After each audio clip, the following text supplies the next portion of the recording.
धन की सार्थकता, अंदर से वात्सल्य और प्रभावना के लिए दान देने का अंतर्मन नाद होना, मनी मिस्टिक है लाइफ की, सोचते हैं बचाने से बचता है, पुण्य होता है तो आपको संपत्ति मिलती बंधुओं, बचाने वालों के हाथ में भी संपत्ति बचती नहीं है। आचार्यों ने शब्द लिखा, अगर सुंदर रूप चाहिए तो अच्छा चेहरा चाहिए, दमदमाता चमकता चाहिए, प्रभु की भक्ति करिए। और एक और अच्छी आश्चर्य की बात दिखाता हूं, अगर जीवन में कभी नहीं करी है तो भी प्रभु की भक्ति करके आप अपने चेहरे का रंग बदल सकते हैं। मंदिर के अंदर रोग प्रतिरोधक क्षमताएं भी होती हैं। महाराज अभी तो वो चीज एंटीबायोटिक में सुनते थे, आप तो मंदिर जी के अंदर बता रहे हैं, मंदिर के अंदर होती हैं। जब कभी भी आपके शरीर में किसी भी प्रकार का रोग होता है, रोग के दो कारण होते हैं, या तो आपकी एनर्जी इनबैलेंस्ड हो गई है या आपके अंदर का केमिकल इनबैलेंस हो गया है। कई प्रकार के विशेष एंडोर्फिन बनने लगते हैं, दिमाग काम नहीं करता है तो चेहरे का रंग उतर जाता है। चेहरे का रंग उतर जाता है, फिर कितना भी लीपा पोती कर लो वो चमक नहीं आती बंधु। 16, 17, 18 साल का बच्चे की स्किन जिस तरीके से ऑटोमेटिकली ग्लो करती है, वैसा ग्लो फिर बड़ी उम्र में नहीं होता। लेकिन जब आप मंदिर जाते हैं, उपदेश सुनते हैं, प्रभु की पूजन करते हैं, थोड़ा आंख बंद करके झूमते हैं, एकाध मंत्र का जाप करते हैं, किसी स्तोत्र का पाठ करते हैं, भगवान का बैठ करके ध्यान करते हैं, ये वे साधन है जिन साधन से आपका अंदर का एनर्जी और केमिकल बैलेंस हो जाता है। जब आपकी एनर्जी बैलेंस हो जाएगी, केमिकल बैलेंस हो जाएगा, तो आपके मुख पर होने वाले जो बहुत सारे पिंपल्स हैं, लगातार पिगमेंट हो रहे हैं, आप जाकर के उसका इलाज कराते हैं। इलाज आपको लगता है, बचपन में हमारे साथ होता था, कोई फुड़िया हो जाती, उसके ऊपर मोटी मोटी पपड़ी जम जाती। अब लगता है यार बदसूरत दिख रहे, मोटी पपड़ी को उठा के निकाल दिया।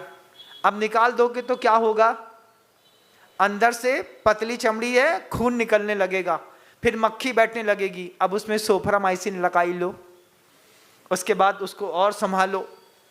इन सब से बहुत ऊपर की चीज बताता हूं, मंदिर में बैठ करके शांत चित्त होकर के प्रभु का नाम स्मरण करना, स्तोत्र पाठ करना, प्रभु के नाम की माला फेरना, उनकी स्तुति गाना, थोड़ा ध्यान करना, थोड़ा सामायिक में चिंतन कर लेना, नहीं है तो थोड़े बहुत जान मजीतर बजा करके अरिहंत जय जय, सिद्ध प्रभु जय जय, साधु संग जय जय, जिन धर्म जय जय, ऐसा बोल करके पड़ोसी को संतुष्ट नहीं करना, अपनी एनर्जी बैलेंस करनी है। घर के अंदर में कसाई के परिणाम थे, उससे बचने के लिए मंदिर आए। मंदिर में 50 साधन हैं आपके पास, किसी एक साधन का आप अच्छे से प्रयोग करिए। चेहरे को चमकाने के लिए तरह तरह की कंपनियों के तरह तरह के प्रोडक्ट होते हैं, ऐसे ही वर्धमान स्वामी की कंपनी के भी प्रोडक्ट हैं। मंत्र जाप का माला का सहारा ले लो, किनारे बैठ जाओ, ओम ह्रीं जगत शांति कराय श्री शांतिनाथाय नमः, सर्वोपद्रव शांतिम कुरु कुरु स्वाहा। 10 मिनट का खेल है, 15 मिनट का, 15 मिनट के खेल में अंतर का 8 परिणाम चला जाएगा, एनर्जी बैलेंस हो जाएगी। जैसे ही एनर्जी बैलेंस होगी आप स्वस्थ हो जाएंगे। चेहरे का रंग उड़ रहा है, चेहरे में पिंपल्स हो रहे हैं, दांत में रूट कैनाल करना पड़ रहा है, मुंह से बदबू आ रही है, बैड स्मेल आपको आपके पार्टनर की या आपको परेशान कर रही है, इन सब चीज के पीछे सिर्फ एकमात्र एनर्जी इनबैलेंस्ड है। एनर्जी इनबैलेंस होगी, आप खुद सोचते हैं अपने बारे में, मरी जाए तो अच्छा है, जीवन में तो कुछ है ही नहीं, ओहो हो, इतनी अच्छी मनुष्य पर्याय मिली, मर जाए, इससे अच्छा तेरा घर छोड़ के साध्वी बन जाए तो बहुत अच्छा है। ऐसा तो कोई ना सोचेगा। पारिवारिक परिस्थितियों से बचने का एकमात्र उपाय आत्महत्या दिखती है, आत्मसंयम दिखाई नहीं देता। यही तो सम्यक दृष्टि और मिथ्या दृष्टि की पहचान है कि हम आत्मघात करने की सोचते हैं लेकिन संयम ग्रहण करने की नहीं सोचते। जब आप मंदिर जाते हैं, मंदिर में जाकर के भक्ति करते हैं, पूजा करते हैं, झांझ मजीरा बजाते हैं, आरती करते हैं, नृत्य करते हैं, जाप करते हैं, स्वाध्याय करते हैं, प्रभु का ध्यान करते हैं, स्तोत्र का पाठ पढ़ते हैं, जब आप प्रभु के सामने संयम ग्रहण करते हैं, तब आपका केमिकल बैलेंस होता है। जैसे ही अंदर से एंडोर्फिन बनना कम होंगे, केमिकल बैलेंस होगा। साधु का एक प्रवचन सुना, प्रवचन सुनने पर समझ में आया इसकी भी कीमत है महाराज। अच्छा, तो आप ऐसा करते होंगे? बिल्कुल करता हूँ, उसका लाभ लेता हूँ। और फिर धीरे धीरे करके आप देखेंगे कि चेहरे में जो दाग हजारों कॉस्मेटिक लगाने पर भी नहीं निकल रहे थे, वो भक्ति करने पर ऑटोमेटिकली चले गए। बाहर के नौकर्म की संयोजना आवश्यक है, लेकिन नौकर्म की संयोजना से ज्यादा महत्वपूर्ण है कर्म की स्थिति को सामान्य करना। और कर्म की स्थिति को सामान्य करने के लिए कभी भी घर काम नहीं आया बंधुओं। चाहे 2 करोड़ का बना लो, चाहे 200 करोड़ का, घर के अंदर की कसाई की और कर्म की स्थिति हमेशा असामान्य रही है। आपको आंखों में वेग चढ़ा है, नहीं तो शरीर में, रसना इंद्री का वेग चढ़ा है, नहीं तो कर्ण इंद्री का, घ्राण इंद्री का वेग चढ़ा है। आप किसी न किसी एक वेग से 24 घंटे प्रभावित रहते हैं। 24 घंटे।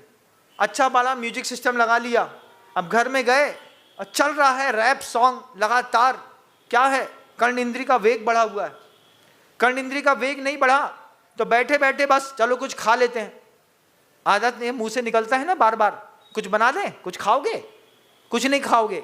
हमारे यहाँ सुबह 7 बजे नाश्ता मिलता है, 10:30 बजे भोजन मिलता है, फिर दोपहर में कुछ दिया तो ठीक, नहीं तो शाम को 7:30 4 बजे फिर भोजन मिलेगा। रूटीन तो हो कुछ। चौके का कोई डिसिप्लिन है कि नहीं? बताइए, कोई डिसिप्लिन नहीं है महाराज। अपने यहाँ तो बकरियों के बकरी साला खुली है, जिसको जब आना है जब आए, चरे और चला जाए। बकरी होती ना, कितने ही पेट भर दो, उसके बाद भी वो पत्ती दिखेगी, 4 पत्ती अंदर।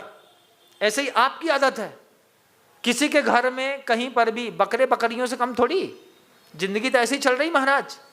घर से निकले खा पी के, किसी ने आप फुल्की खा लो, हाँ 2 फुल्की खिला दे, 1 लड्डू खा ले, लड्डू खिला दे, थोड़ा सा जीरमन खा ले, जीरमन खा ले, इधर से थोड़ा सा सिंगदाने खा ले, हाँ सिंगदाना खिला दे।